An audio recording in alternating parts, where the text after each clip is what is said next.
नमस्कार दोस्तों, Lakhan horror story channel पर आपका स्वागत है। आप सुन रहे हैं हॉरर कहानी वाह भी मेरी जुबानी। दोस्तों, आज की हमारी कहानी फ़ोन पर अजीब आवाज़ आना, एक खौफनाक रहस्य जिसे सुनकर आप लोगों का कलेजा कांप जाएगा। वीडियो में अंत तक बने रहें। ये कहानी के पॉइंट ऑफ व्यू से सुनते हैं, लेकिन कहानी को शुरू करने से पहले जैसा कि मैं आप लोगों से हमेशा कहता हूँ, वैसे तो आप लोगों ने बहुत सी हॉरर कहानियाँ सुनी होंगी, लेकिन मुझे पूरी उम्मीद है कि आज की हमारी यह कहानी सुनकर आपको सच में डर का एहसास होने वाला है। बस मेरी आपसे इतनी गुजारिश है कि आप अगर इस कहानी को पूरा सुनेंगे तो आपको सच में बहुत ज़्यादा मज़ा आने वाला है। साथ ही अगर आप पहली बार हमारे इस चैनल पर आए हैं तो चैनल को भी सब्सक्राइब कर लीजिए। ऐसा करने से हमारी और आपकी नज़दीकियाँ बढ़ जाएंगी और आगे आने वाली वीडियो आप तक आसानी से पहुंच जाएगी। तो ज़्यादा समय ना लेते हुए जल्दी से अपनी कहानी को शुरू करते हैं। नमस्कार दोस्तों, मेरा नाम लखन है। मैं उन्नाव उत्तर प्रदेश का रहने वाला हूँ। आप लोगों ने अपनी ज़िंदगी में बहुत सी भूतियाँ और डरावनी कहानियाँ सुनी होंगी, लेकिन आज मैं आप लोगों के लिए जो कहानी लेकर आया हूँ, उस कहानी को सुनकर आप लोगों को इस बात पर यकीन होगा। कभी कभार हम लोग किसी ऐसी अनजान जगह पर दस्तक दे देते हैं जहाँ शायद हम लोगों को नहीं जाना चाहिए, क्योंकि हमारे से पहले ही वहाँ पर कुछ ऐसी चीज़ों की रहस्यमयी होती है जिससे वह जगह हमारे लिए कहीं ना कहीं खतरनाक साबित हो सकती है। लेकिन फिर भी हम लोग उन सब बातों पर ध्यान न देते हुए सिर्फ एक एंजॉयमेंट के चलते इन सारी चीज़ों को नज़रअंदाज कर देते हैं, और फिर वही चीज़ हम लोगों के लिए आगे जाकर भारी पड़ जाती है। दरअसल यह कहानी शुरू होती है रात के सन्नाटे में। फ़ोन की घंटी बजी। सीमा ने घबराते हुए फ़ोन उठाया। उसकी आंखें अब भी आंसुओं से भरी हुई थी। कुछ घंटे पहले उसकी छोटी बहन नेहा का एक्सीडेंट हुआ था और वह अस्पताल में ज़िंदगी और मौत से जूझ रही थी। उसकी माँ बार बार भगवान से प्रार्थना कर रही थी। सीमा की आंखों के आगे नेहा की हंसती खेलती तस्वीरें घूम रही थी, लेकिन फ़ोन पर जो आवाज़ आई वह किसी इंसान की नहीं थी। वह एक अजीब, गहरी, ठंडी और डर से भरी हुई थी। सीमा, मेरी मदद करो, मुझे बचाओ। सीमा का पूरा शरीर ठंडा पड़ गया। यह नेहा की आवाज़ थी, लेकिन अस्पताल में तो वो बेहोश पड़ी हुई थी। सीमा ने कांपते हाथों से फ़ोन कसकर पकड़ लिया। नेहा, तुम कहाँ हो? फोन की दूसरी तरफ एक दर्दनाक चीख गूंजी, इतनी भयानक कि सीमा की रीढ़ की हड्डी तक सिहर उठी। और फिर अचानक फोन कट गया। सीमा का दिल जोर जोर से धड़कने लगा। उसने घड़ी देखी, रात के ठीक 2:59। सीमा अस्पताल भागी। माँ और पापा वहीं थे। डॉक्टरों ने कहा कि नेहा की हालत नाजुक थी, लेकिन जिंदा थी। सीमा ने डॉक्टर से पूछा, नेहा होश में आई थी? डॉक्टर ने सिर हिला दिया। नहीं, वह पिछले 4 घंटे से कोमा में है। सीमा के पैरों तले जमीन खिसक गई। अगर नेहा कोमा में थी तो फोन पर उसकी आवाज़ कैसे आई? उसने माँ को देखा। उनकी आंखें लाल थी, चेहरे पर गहरी चिंता। सीमा ने धीमे से अपनी माँ का हाथ पकड़ा। माँ, नेहा को कुछ नहीं होगा। माँ की आंखों से आंसू छलक पड़े। तभी नेहा के कमरे से एक दिल दहला देने वाली चीख आई। डॉक्टर और नर्स दौड़ते हुए अंदर गए। सीमा और उसके माता पिता भी पीछे पीछे गए, लेकिन जो उन्होंने देखा उसने सबके होश उड़ा दिए। नेहा के बेड के पास एक अंधेरी परछाई थी। उसकी आंखों से काले आंसू बह रहे थे और उसके होंठ हिल रहे थे, जैसे वह कुछ बड़बड़ा रही हो। सीमा, मैं यहाँ हूँ, लेकिन यहाँ भी यहाँ है, मुझे बचाओ। अगले ही पल नेहा की आंखें सफ़ेद हो गईं और उसका शरीर हवा में उड़ गया। डॉक्टरों ने उसे पकड़ने की कोशिश की, लेकिन जैसे ही वे पास आए कमरे की सारी लाइट्स बुझ गई। सीमा डर के मारे जमीन पर गिर पड़ी। फिर अचानक नेहा जमीन पर गिर गई, लेकिन उसके होंठों पर एक अजीब सी मुस्कान थी। उसकी आंखें अभी भी सफ़ेद थी और उसने धीमी आवाज़ में कहा, यह अभी ख़त्म नहीं हुआ सीमा, अब तुम्हारी बारी है। कमरे में ठंडी हवा चलने लगी और दीवारों पर खून से अजीब संकेत उभर आए। डॉक्टर और नर्स से भाग गए। सीमा चीखना चाहती थी लेकिन उसकी आवाज़ अंदर ही घुट गई। सीमा पूरी रात जगी रही। नेहा अस्पताल के बेड पर सहनी थी लेकिन उसके चेहरे पर अजीब सी मुस्कान थी, जैसे वह किसी और दुनिया में हो। माँ और पापा को यह सब सिर्फ एक मानसिक आहत लग रहा था, लेकिन सीमा जानती थी कि कुछ बेहद गलत हो रहा है। सुबह के 4 बजे सीमा ने एक अजीब आवाज़ सुनी। ऐसा लगा जैसे कोई कमरे के कोने से फुसफुसा रहा हो। उसने धीरे से उधर देखा लेकिन वहाँ कुछ नहीं था। तभी अचानक उसके फ़ोन की स्क्रीन अपने आप चल उठी।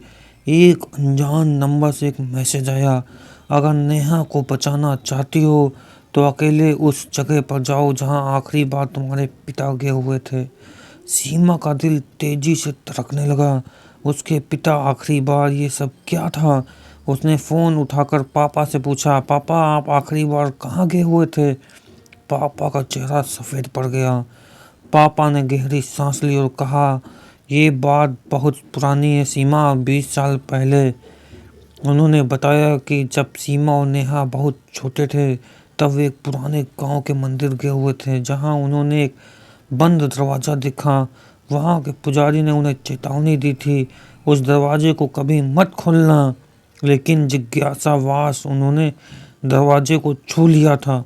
तभी अचानक मंदिर के अंदर जोरदार चीखें गूंज उठी और वे लोग डर के मारे वहां से भाग आए थे। उस दिन के बाद से पापा ने कांपती आवाज़ में कहा, हमारे परिवार में अजीब घटनाएं होने लगी। तुम्हारी दादी अचानक बीमार पड़ गई और फिर उसका निधन हो गया। उसके कुछ साल बाद तुम्हारे चाचा भी बिना किसी कारण गायब हो गए। मैंने सोचा कि ये सब सिर्फ हादसे हैं, लेकिन अब लग रहा है कि यह उसी दरवाजे से जुड़ा हुआ है। सीमा के रोंगटे खड़े हो गए। क्या नेहा पर भी उसी चीज़ का साया था? सीमा ने तय किया कि वह उस जगह जाएगी जहां से ये सब शुरू हुआ था। रात के ठीक 2:59 पर जब पूरा अस्पताल शांत था, सीमा ने धीरे से कमरे का दरवाज़ा खोला और बाहर निकल गई। अस्पताल के कॉरिडोर में अजीब से सिहरन थी। तभी सीमा ने पीछे मुड़कर देखा, नेहा अपने बेड पर नहीं थी। वह ठीक सीमा के पीछे खड़ी हुई थी, लेकिन उसकी आंखें काली हो चुकी थीं। नेहा, सीमा ने कांपते हुए कहा, लेकिन नेहा ने कुछ नहीं कहा। वह सिर्फ मुस्कुराई और अगला ही पल उसने सीमा की कलाई पकड़ ली। सीमा ने एक ठंडा एहसास महसूस किया। ऐसा लगा जैसे कोई बर्फ की सुइयां उसकी त्वचा के अंदर घुस रही हो। वह चीखना चाहती थी लेकिन उसके गले से कोई आवाज़ नहीं निकली। फिर अचानक नेहा ने धीरे से फुसफुसाया, तुम देर कर चुकी हो। सीमा ने अपनी पूरी ताकत से खुद को छुड़ाया और भागी व सीधे मंदिर की ओर निकल पड़ी, क्योंकि अब उसके पास कोई रास्ता नहीं था। जब वह वहां पहुंची तो सामने वही पुराना दरवाज़ा था। अब वह आधा खुल चुका था और उसके अंदर से काले धुएं की लहरें बाहर आ रही थी। तभी अचानक दरवाजे के अंदर से नेहा की आवाज़ आई, सीमा मैं यहाँ हूँ, जो तुम्हारे साथ है वो मैं नहीं हूँ। सीमा का दिमाग शून्य हो गया। अगर असली नेहा इस दरवाजे के पीछे थी तो जो अस्पताल में थी वह कौन थी? तभी पीछे से एक ठंडी आवाज़ आई, अब बहुत देर हो चुकी है सीमा, अब तुम्हारी भी बारी है। सीमा ने धीरे से पीछे मुड़कर देखा और उसकी चीख रात के अंधेरों में गूंज उठी। क्या सीमा सच में अपनी बहन को बचा पाएगी? अस्पताल में मौजूद नेहा कौन है और उसे पुराने मंदिर के दरवाजे के पीछे क्या छुपा है? दोस्तों, वीडियो में ही चुके हो, वीडियो को लाइक कर दीजिए। कमेंट में ज़रूर बताइएगा आप लोग कहाँ से देख रहे हैं।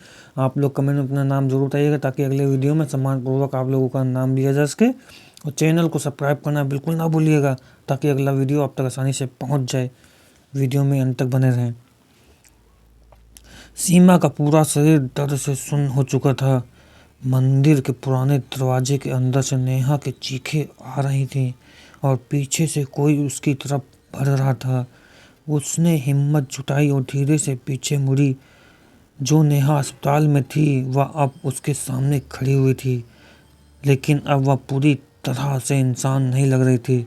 उसकी आंखें काली थीं, होठों पर एक शैतानी मुस्कान थी और उसके हाथ लंबे, पतले और बेजान हो चुके थे। तुम बच नहीं सकती हो सीमा, सीमा ने पीछे हटते हुए कहा। तुम नेहा नहीं हो। नेहा वह परछाई हंसी। नेहा अब इस दुनिया में नहीं रही। सीमा का दिल बैठ गया। नहीं, तुम झूठ बोल रही हो। नेहा जिंदा है, मैंने उसकी आवाज़ सुनी है। परछाई ने सिर झुकाया और फुसफुसाई, अगर उसे बचाना चाहती हो तो दरवाज़ा खोलो। सीमा के पास कोई और रास्ता नहीं था। वह डर के बावजूद आगे बढ़ी और कांपते हाथों से पुराने दरवाजे को खोला। दरवाजे के पीछे अंधेरा था, अंदर कुछ भी नहीं दिखा रहा था, लेकिन जैसे ही सीमा ने कदम बढ़ाया, उसे किसी ने जोर से खींच लिया। वह जमीन पर गिर पड़ी। उसने देखा कि अंदर एक पत्थर की वेदी थी और उस पर नेहा बंधी हुई थी। सीमा, मुझे यहाँ से निकालो, नेहा ने रोते हुए कहा। लेकिन तभी अचानक मंदिर की दीवारों पर खून से बने अजीब चिन्ह चमकने लगे। हवा में एक भयानक गूंज, तुमने दरवाज़ा खोल दिया, अब तुम भी हमारे साथ आओगी। सीमा ने घबराते हुए चारों तरफ देखा। हवा में अजीब काले साए घूम रहे थे और वे नेहा की तरफ बढ़ रहे थे। सीमा ने पूरी ताकत से नेहा की रस्सियां खोली, लेकिन जैसे ही वे भागने लगी, वेदी पर बैठी परछाई जोर से चीखी। तुम बच नहीं सकती सीमा। सीमा ने पास पड़ी हुई त्रिशूल उठाई और पूरी ताकत से उस पर परछाई के सीने में घोंप दी।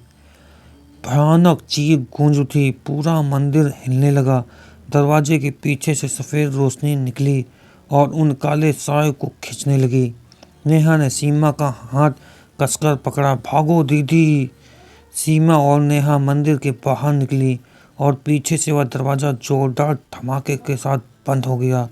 सब कुछ शांत हो गया। नेहा ने गहरी सांस ली और रोते हुए सीमा को गले लगा लिया। दीदी, मुझे लगा कि मैं कभी वापस नहीं आ पाऊंगी। सीमा ने उसके सिर पर हाथ फेरा। तू ठीक है, बस यही ज़रूरी है। लेकिन तभी सीमा ने देखा कि नेहा की परछाई थोड़ी अलग थी। नेहा की परछाई दीवार पर नहीं थी, बल्कि ज़मीन पर पड़ी हुई थी और वो मुस्कुरा रही थी। सीमा ने धीरे से कहा, नेहा, क्या तुम सच में वही हो? नेहा ने सिर झुकाया और हल्की हंसी आई। दीदी, क्या तुम वाकई सोचती हो कि वह दरवाज़ा इतनी आसानी से मुझे छोड़ देगा? सीमा का खून जम गया। कहीं वह जो बचकर लाई है वह नेहा नहीं बल्कि कुछ और तो नहीं था। दोस्तों, वीडियो का अंत हो चुका है। वीडियो को लाइक कर दीजिए, कमेंट में अपनी राय जरूर दीजिएगा। आप लोग कमेंट में अपना नाम बताइएगा, ज़िले का नाम बताइएगा, ताकि अगले वीडियो में आप लोगों का सम्मानपूर्वक नाम लिया जा सके। और चैनल को सब्सक्राइब करना बिल्कुल ना भूलिएगा, ताकि अगला वीडियो आसानी से आप तक पहुंच जाए।